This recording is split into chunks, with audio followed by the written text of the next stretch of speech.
Fantastic Adventures looked like harmless fun on the surface. It featured Michelle Hobson's 7 adopted children in goofy, low-budget skits where they battled imaginary villains and pranked evil babysitters. The channel amassed nearly 800,000 subscribers and over 250 million views, turning the family into minor internet celebrities. Its popularity also brought in real money. The family earned tens of thousands of dollars a month in YouTube ad revenue from those videos.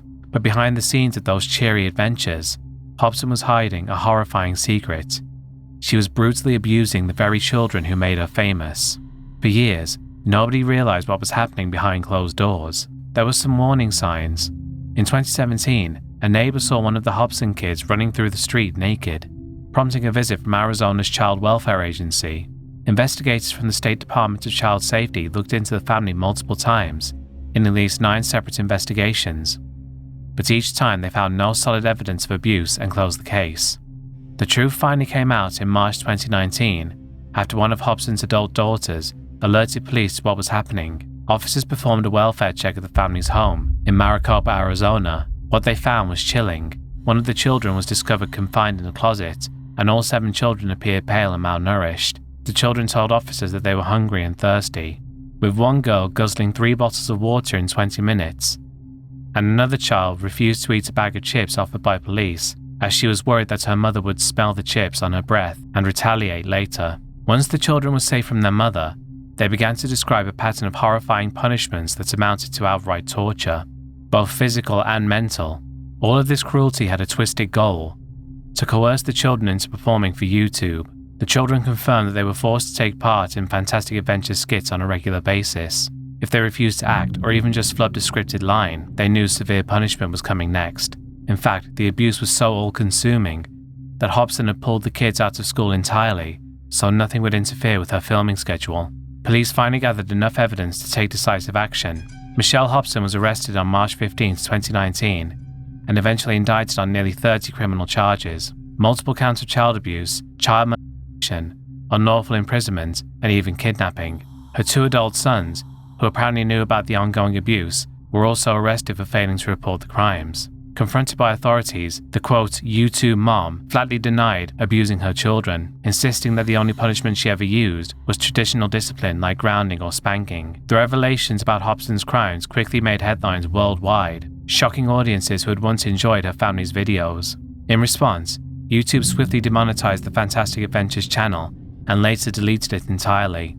Not only that, but there was apparently some kind of court order that resulted in all archives of the channel being removed as well, which is why it can't be found on the Wayback Machine. Arizona's Child Protective Services removed all 7 children from Hobson's custody to ensure they were safe from further harm. Her 2 sons were ultimately not prosecuted. Authorities decided not to charge either of them after further investigation. However, both of Michelle's sons, Ryan and Logan Hackney, were later convicted of child molestation and sentenced to prison, where they both remain to this day. As for Michelle, just a few months after her arrest, she suffered a medical emergency in jail and was declared mentally incompetent to stand trial. She died in November 2019 at the age of 48, meaning she never truly faced justice for the horrifying abuse she inflicted on her adopted children.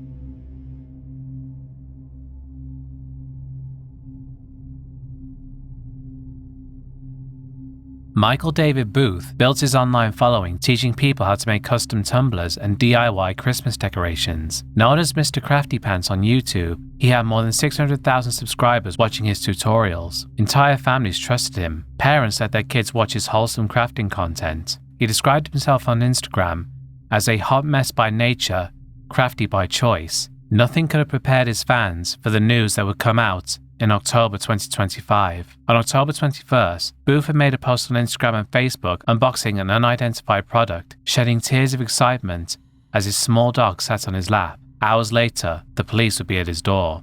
The investigation against him started in August 2025. The social media messaging app, Kik, flagged Booth's account after detecting he was sharing illicit images of children. The report says that Booth possessed 6 photos, 3 showing children under the age of 12, and 3 others depicting teenagers. He shared these images more than 15 times with other users between August 4th and August 7th. Authorities traced the activity back to his home IP address. investigators confirmed that a search warrant carried out on his Kik account returned 2 selfie-type photos of Booth, indicating that he was indeed the one running the account. Police finally arrived at his home. Booth's neighbor, Laura Nash, said police were at his house for several hours, with multiple marked and unmarked vehicles on the street. She told reporters that she and other neighbors walked out their front doors to a very heavy police presence, saying her heart dropped and that she felt sick to her stomach.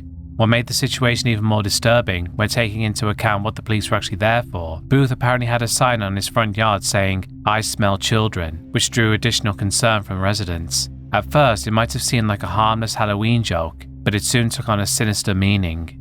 Michael David Booth was charged with 15 counts of distributing illicit material involving minors. He entered a plea of not guilty on all charges. The judge set his bond at $100,000 in cash and ordered that he have no contact with minors and no internet or social media access. If released, he'll be placed on house arrest. He's set to appear in court on October 31st for a preliminary hearing. The Mr. Crafty Pants brand was built on being family-friendly. Parents would put on his videos to entertain kids, presumably while they worked on their own craft projects together. His arrest and the nature of the charges have generated a strong sense of shock and disgust amongst his following on YouTube, Facebook and Instagram. Unsurprisingly, YouTube terminated his channel shortly after news broke out about his arrest, which is why any footage of him shown here has been from his Facebook or Instagram accounts. Of course, it goes without saying that if he's found guilty, he most likely faces years in prison and will probably be registered as a sex offender for the rest of his life.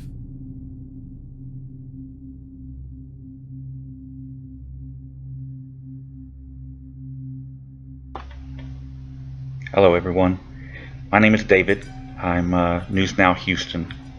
It's the way I'm generally referred to around here. I'm the guy that's usually behind the camera that you don't get to see. Wanted to come on here real quick and update you on some information. I got out of jail last night and waiting in just a little bit. I'm going to run and post Philip's bond. That's Philip Turner, the 2C. On YouTube. I give these officers a little bit of leeway because they need that. Alright? As long as they don't trample on my rights, as long as they don't break the law, like I said, they get a little leeway. As long as they're not demanding like they own me. I work with them to a degree. Each instance is a little different, but you know, look at the videos, and you know, if you appreciate what I do, then that's great, and if you don't, I understand. It's not for everybody. Some of you like, you know, if you're just a cop hater, then you know, you maybe don't appreciate what I do. I'm not anti-police. I'm pro accountability. Honest police officers have nothing to fear from a camera or from me. Crooks everywhere, criminals, they need to be afraid. They're the only ones.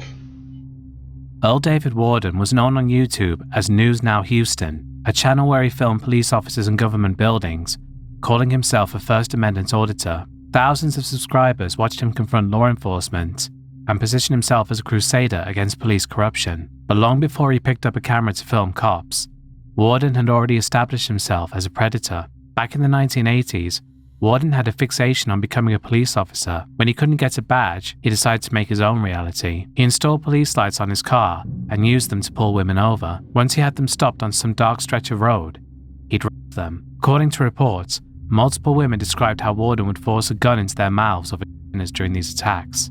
He was convicted in the 1980s for kidnapping and while impersonating a police officer, landing him on the sex offender registry and making him a felon prohibited from owning firearms. You'd think that would be enough to keep him away from weapons, but Warden kept getting arrested for illegal gun possession. As a registered sex offender and convicted felon, he couldn't legally touch a firearm, but he just kept trying.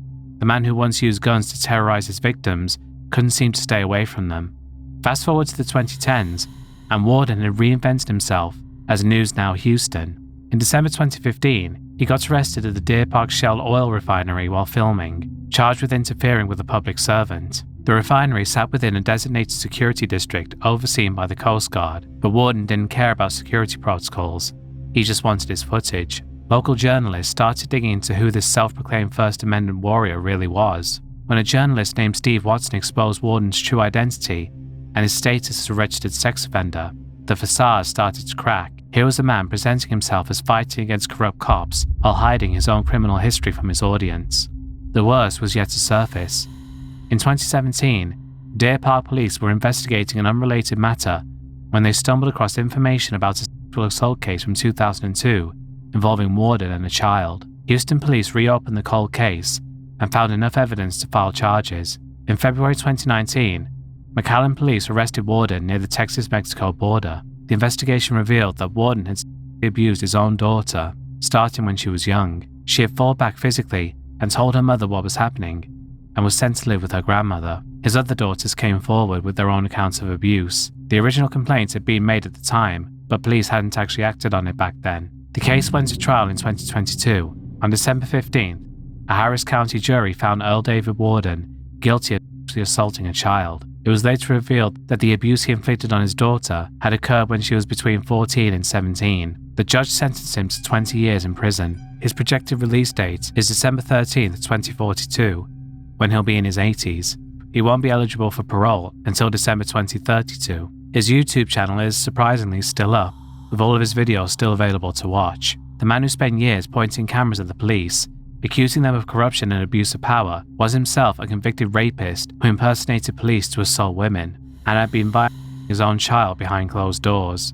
He'd weaponized legitimate concerns about police accountability to build a platform, all while hiding his history of using fake police authority to commit sexual crimes.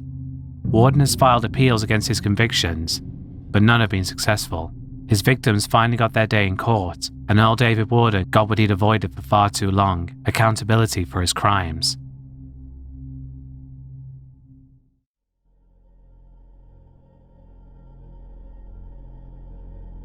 Dr. Tomas Kozlowski was a plastic surgeon from Tarpon Springs, Florida, known online under the name Dr. Tampa Bay. His YouTube content mostly promoted cosmetic surgery, showing rather graphic procedures that I can't really include in this video without it being age restricted. He built an image of himself as a talented, high-end surgeon specializing in reconstructive breast surgery and aesthetic enhancement.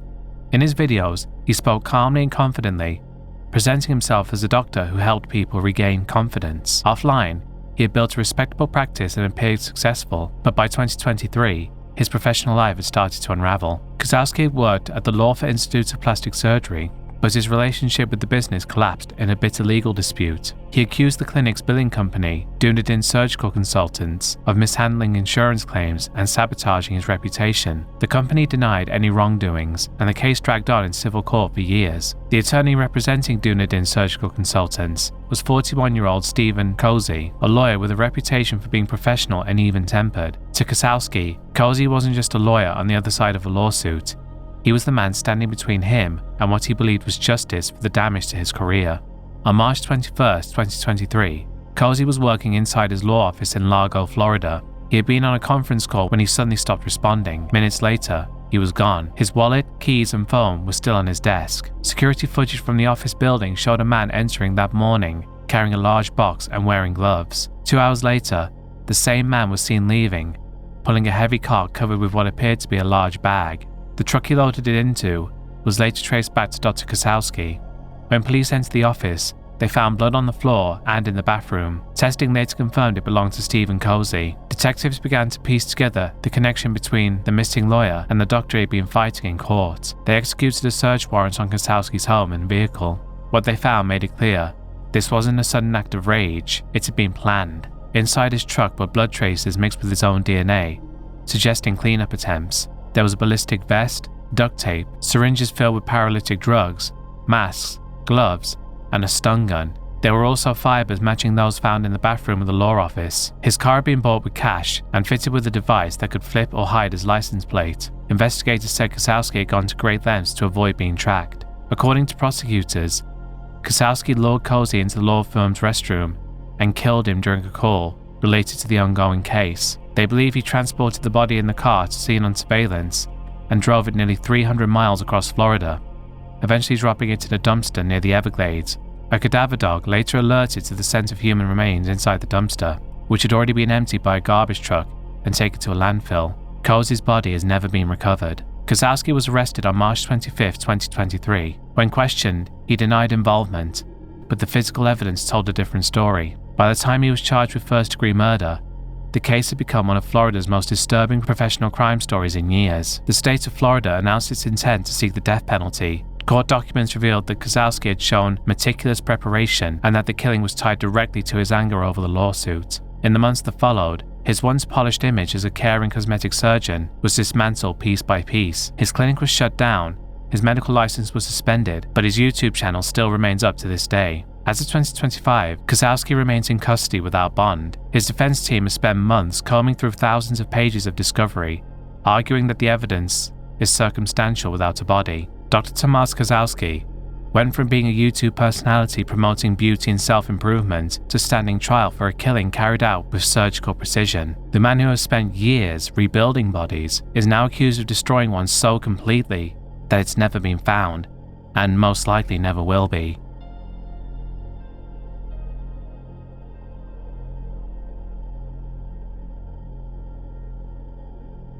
Cash Wakefield was an amateur rapper and YouTuber who also went by Cash Bash. For years, he churned out homemade rap tracks on YouTube, and he'd either lip-sync to them or rap it live in front of the camera while the instrumental track plays in the background. I got a fistful of your hair, and I'm holding tight. I'm smacking your ass, trying to ride you so fast, trying to ride you like a motorbike. Girl, you my candy lady, and I'm your candy lady. You ain't never gon' wanna leave, just like a kid at Disneyland. You know I like it when you sliding down my slide. Deep is your ocean, you still wanna see me die. Just bad strokes, no life, won't deep long strokes, I might explode. Girl, I'm a circle, circle, circle, circle. You thirsty? I know you thirsty. I can go all night, girl, if you want me. I know you. Every day is a hustle, hustle. Every day is a grind, grind. Every day is not promised, ain't no making up no lost time, time. Every day is a hustle, hustle, and all we know is grind. And even when the fucking rain comes, a nigga still gon' shine. And he'd film these in his home, his car, or basically anywhere. His channel never even came close to taking off. He managed 45 videos in total, with the most viewed one not even managing to break 700 views.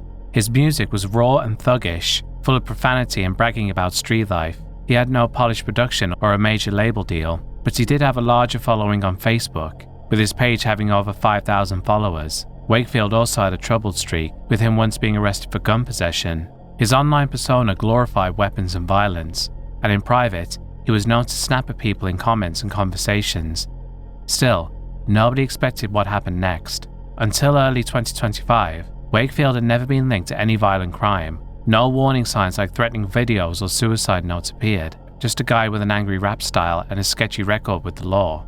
Then on May 13, 2025, the violent persona he portrayed became real. Police in Glenwood, Illinois responded to a domestic disturbance call at Wakefield's home. When they arrived, the scene was already over. Cash Wakefield lay dead on the floor from a gunshot wound. Nearby was his 23-year-old girlfriend, Charlotte Love, still breathing but gravely injured.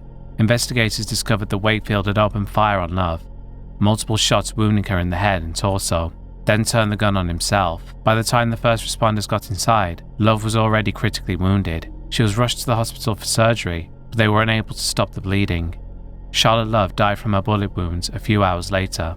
Local police immediately ruled the case as a murder-suicide. There were no other suspects or signs of foul play. Cash Wakefield, the YouTube rapper with a tiny following on YouTube, had committed the very crime he'd once casually bragged about in his music.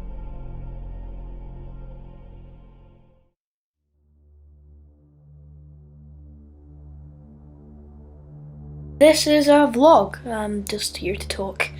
I'm first gonna start off with subscribers on YouTube. I had a little breaking point in the middle of 9 subscribers where I slowed down and didn't get very many subscribers. But now I'm fast getting subscribers. I'm already up at 21 within about a week. So from 9 to 16 within a week is quite good. like, my dream is obviously to get the same amount of subscribers as PewDiePie, maybe Yogscaster Syndicate, just people like that. Also, don't worry guys, I'm not just doing Minecraft. Other series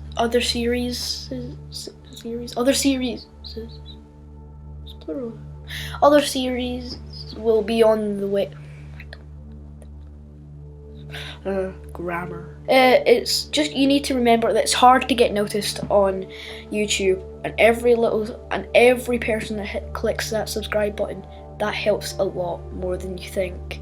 Trust me. So hope you guys enjoyed the video. Bye. See you guys later. And yeah, like, comment, subscribe. Why do I repeat things, guys? Why do I repeat things? It's so annoying. Oh, I cry. I cry for you. Yeah, see, look, there was tears coming from my eyes. I cry.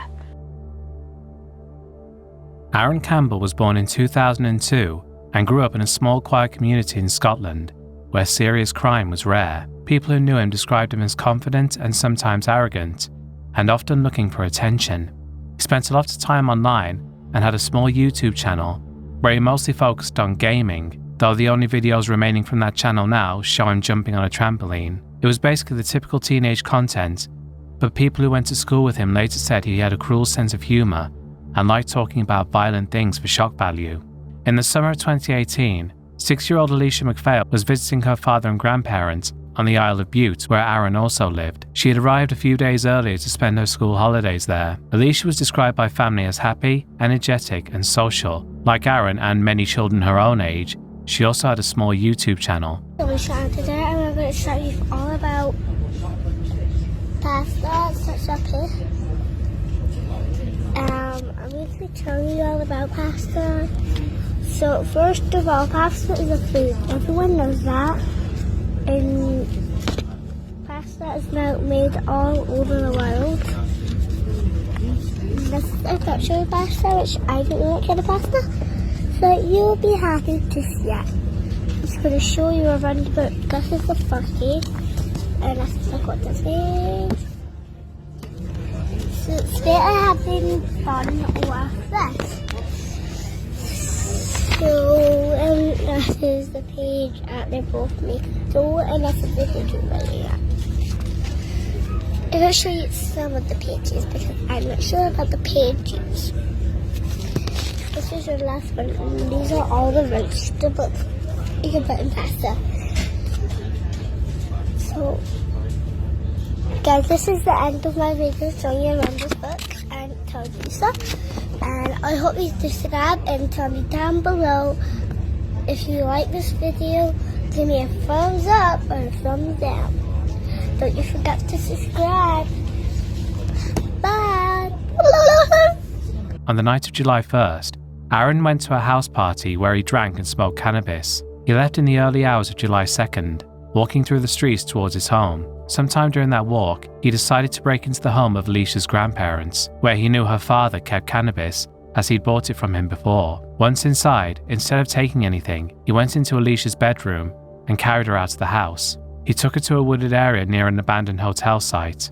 Alicia was found later that morning by a man walking his dog. She had what were later described as catastrophic injuries to her head and neck, and she had also been raped. The investigation began almost immediately. Police reviewed CCTV footage from around the area and saw Campbell leaving his house at 1:54 a.m. and returning just after 3 a.m. with no shirt on, holding clothes in his hands. Forensic teams recovered DNA from Alicia's body, which matched Campbell's profile. They also found evidence linking him to the location where she was discovered. His phone data showed he was awake and active at the time of the murder, and later searches on the device included, "How do police find DNA?" When police questioned him, Campbell denied any involvement. He tried to blame his father's girlfriend, saying she had killed Alicia and planted evidence to frame him. His story didn't match the evidence, and the forensic result made it impossible for investigators to take him seriously. He was arrested and charged with abduction, rape, and murder. During the trial in early 2019, Campbell sat quietly, showing little emotion. Prosecutors presented CCTV footage, DNA evidence, and a timeline of his movements. Witnesses described him as calm in the days after the murder, acting as if nothing had happened. After only a few hours of deliberation, the jury found him guilty on all counts. The judge said the crime was so severe that Campbell should be named publicly despite his age. He called him a cold and calculating individual. Campbell was sentenced to life imprisonment with a minimum of 27 years before he could apply for parole. That was later reduced to 24 years on appeal due to his age at the time of the murder. A psychological report submitted to the court stated that he showed no signs of mental illness, but had no empathy or remorse. He told a psychiatrist that he had always wanted to kill someone, and that after that murder, he felt satisfied. Alicia's family later spoke about her love of performing and the small videos she used to make on YouTube. Those clips became a painful reminder of who she was before the crime. Campbell's own YouTube channel disappeared after his conviction, and only very small fragments of it still exist online. Videos of a boy who looked ordinary, but would later go on to commit a heinous and evil act.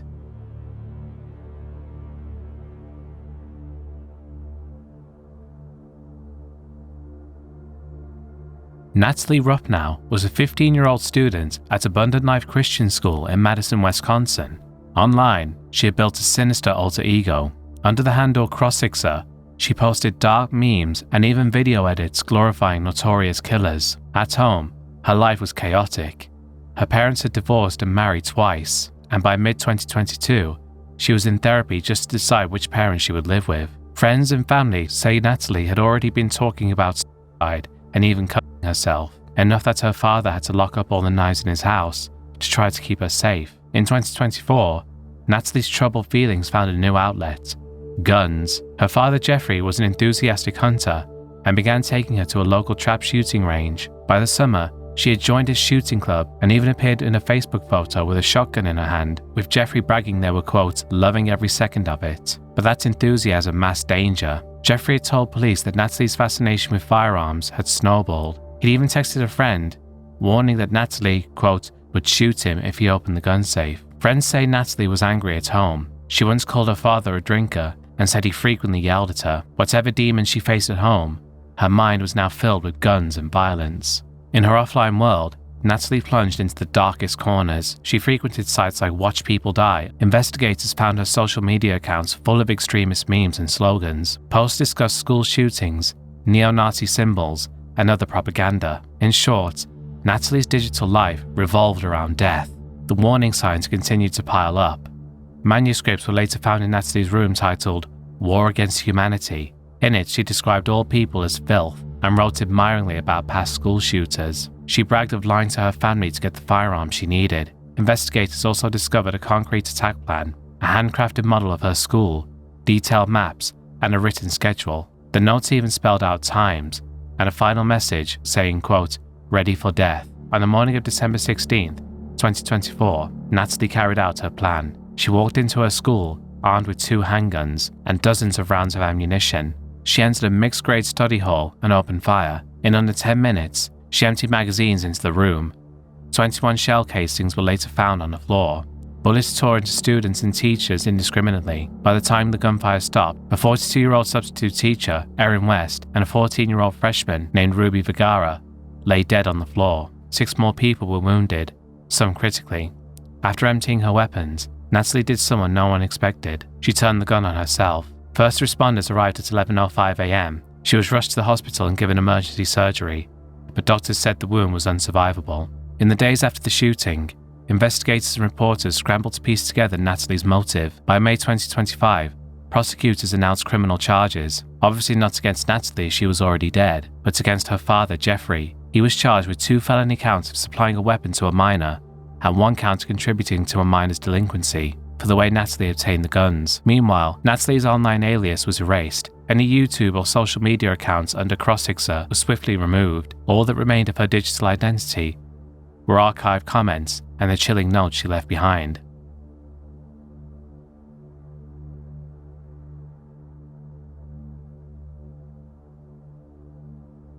Arthur Achleitner was 21 years old and originally from Karlsdorf near Graz in Austria. In his teens, he ran a small YouTube channel under his own name, posting 2 gaming videos, 1 Minecraft gameplay clip and 1 Five Nights at Freddy's video where he was cosplaying as one of the characters. He never even became close to being popular online and mostly kept to himself. He was known for being quiet at home and a bit odd at school. In fact, he repeated a grade in high school and then dropped out without graduating in 2022. Until 2025, there was little to distinguish him from any other withdrawn young adult. On the morning of June 10, 2025, Achleitner walked into the Burg Dreienschützengasse, the Graz secondary school he once attended, armed and ready to kill. Carrying a Glock pistol and a sawed-off shotgun, he quickly entered the school during final exam week. Then, around 9:57 a.m., he opened fire. In just minutes, he had slaughtered 10 people and wounded 11 more. The victims were almost all teenagers, classmates and students aged 14 to 17, plus at least one teacher.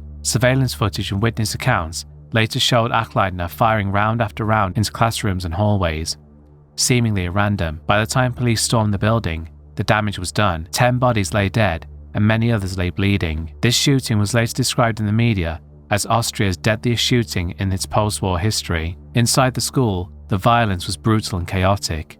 In total, Achleitner fired roughly 40 shots over about 7 minutes. Finally, at 10:07 a.m., he walked into a third-floor bathroom and turned the gun on himself. In the hours that followed, authorities confirmed the full scope of the carnage. Investigators noted he had legally owned both of the firearms used in the attack. By afternoon, the confirmed death toll was 10 victims plus the shooter. 9 students and 1 teacher were dead. 11 others were wounded and taken to the hospital for treatment. No clear motive has ever been announced. In the aftermath, news outlets noted only that Achleitner had been fascinated by previous school shootings, with one of them of course being the Columbine shooting, because all of these school shooters are just obsessed with that tragedy for some reason. Nothing concrete explained why he turned to violence that day. By the end of June 10th, Grazer authorities in the country were left with grim statistics and unanswered questions. A vigil was held the next evening for the 10 victims, but Achleitner's own story effectively ended on the bathroom floor of that school. He had survived only long enough to become known as the killer in the deadliest school shooting Austria had ever seen.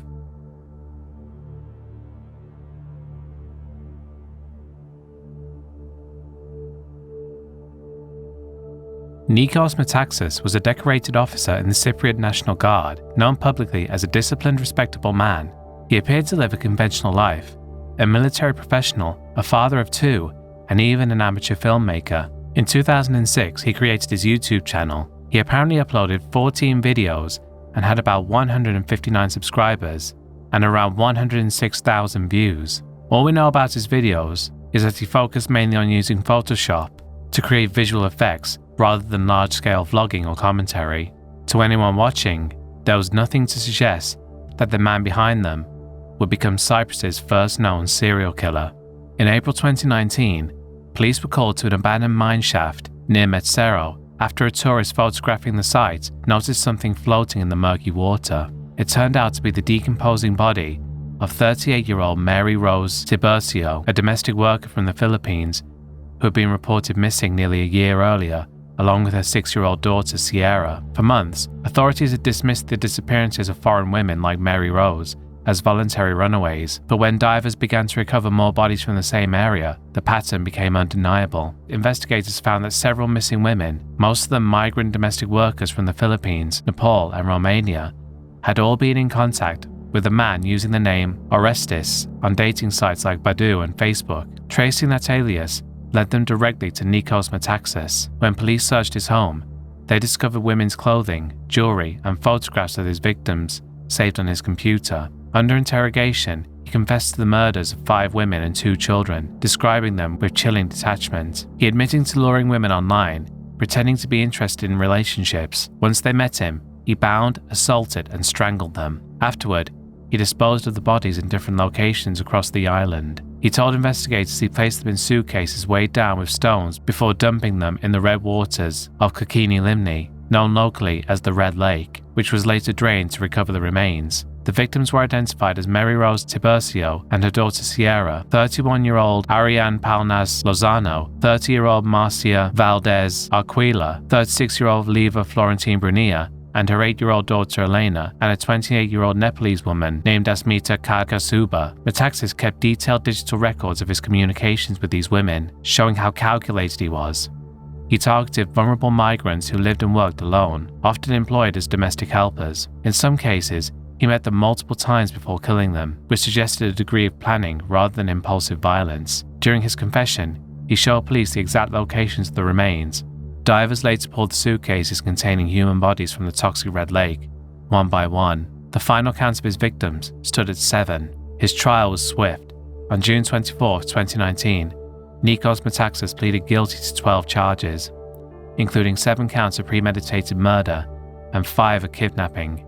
He showed no sign of emotion as he apologized in court, saying only that he could not explain what had driven him. The court sentenced him to 7 consecutive life sentences, the harshest punishment in Cyprus's legal system. During sentencing, the judges called his crimes unprecedented in the country's history. He was stripped of his military rank and imprisoned in Nicosia Central Prison, where he remains. The case caused widespread outrage in Cyprus, not just for its brutality, but for the years of police inaction leading up to it. Many of the victims have been reported missing by friends and employers, yet authorities dismissed the reports, assuming the women had left voluntarily. Nikos Metaxas' crimes shattered the illusion of safety in a small, quiet nation. Over 2 years, he murdered 7 people, most of whom came to Cyprus to work and send money home. They vanished without any urgency from the authorities, leaving behind unanswered messages and worried families. When the truth finally surfaced, it was not because of a breakthrough in policing, but because one body accidentally floated to the surface. His conviction marked a grim first for Cyprus, the country's first confirmed serial killer.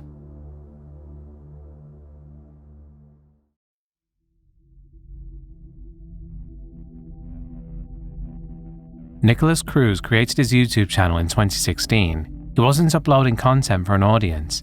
He used the platform to comment on videos related to school shootings and mass murders. In the comment sections of documentaries and footage about attacks like Columbine and Virginia Tech, he left threats about killing people, praised school shooters, and talked about wanting to do something similar. He made direct threats towards police officers. His channel completely flew under the radar, despite the fact that one user reported a comment from Cruz saying he was going to be a professional school shooter.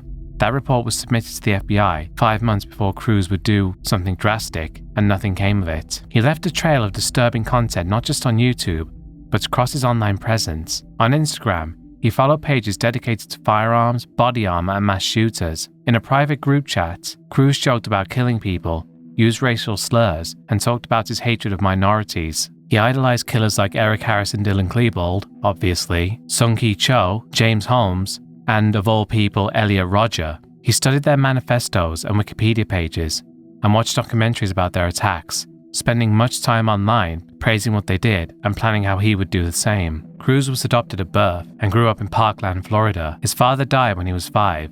His mother died in November 2017. After that, Cruz was living with a friend's family. He'd been expelled from Marjorie Stoneman Douglas High School the year before for violent and erratic behavior. He abused animals, threatened classmates, and posted guns and knives on his social media. Multiple students have warned staff that he was dangerous. He was reported to the sheriff's office over 20 times. Still, he was able to legally buy an AR-15 from a licensed dealer. On Valentine's Day 2018, Cruz hid a rifle in a case and took an Uber to the school. At 2:19 p.m., he entered Building 12 carrying his loaded AR-15 and magazines. Within minutes, he assembled the rifle in a hallway stairwell and unleashed hell. 3 students standing near the stairwell were hit instantly. Without pause, he fired through locked classroom doors. The glass shattered under rapid-fire bullets, and 6 more students were hit. 2 faculty members on the first floor were also struck fatally by his indiscriminate shooting. Cruz then moved towards the second floor. He sprayed a classroom hallway and killed another staff member at the top of the stairs. On the 3rd floor, he encountered students and a history teacher clustered in a corridor. He emptied more rounds into them. The 5 students and the teacher went down. In under 4 minutes, he fired 139 shots through 3 floors of that building, until his rifle jammed and the gunfire ceased. When the shooting stopped, Cruz simply dropped the weapon and blended into the panicked crowd. Security cameras later caught him strolling away, grabbing a soda at a sandwich shop. At 3:41 p.m., police stopped and arrested him 2 miles from the school in Coral Springs. He offered no resistance. An ambulance checked his breathing as he was hyperventilating, and then Cruz was booked into Broward County Jail. By the end of that day, 17 people were dead and 18 others wounded. In interviews, Cruz confessed to detectives that he, quote, felt the urge to shoot, to claiming he was a, quote, evil, terrible person for what he did. He pleaded guilty on October 20th, 2021 to 17 counts of first-degree murder. Prosecutors sought the death penalty, but the jury deadlocked on execution. Under new Florida law, he could not be sentenced to death at age 19, so in November 2022, the judge imposed life imprisonment without parole. Nicholas Cruz is now 27 and will spend the rest of his life behind bars for the Parkland massacre. He apologized for his actions, but there is no undoing the carnage he unleashed. And that's the end of the video, folks. If you enjoyed this video, be sure to leave a like, comment, subscribe if you're new, and consider supporting me on Patreon. All patrons get early ad-free access to videos, and higher tiers get their name on the board and a shout out. I'd like to give a special thanks to all of my patrons for their support, especially those whose names you're seeing on the screen now, particularly John Blood Smells Like Duty, Helen Korn, Kyle, BAN, John, Brendan O'Connell, Adam Clayton, Count Lagula, Danny Jade, Paul Mendoza, Squishy, Alex Christmas, Bella Schwartz, Brody Millers, Belsie Gell, Stimulate, Incris Desarius, and of course, Dick the Cock Johnson and the Woodmaster of WrestleMania X69 or Maybe Not Dude. I'll see you all next time. Goodbye.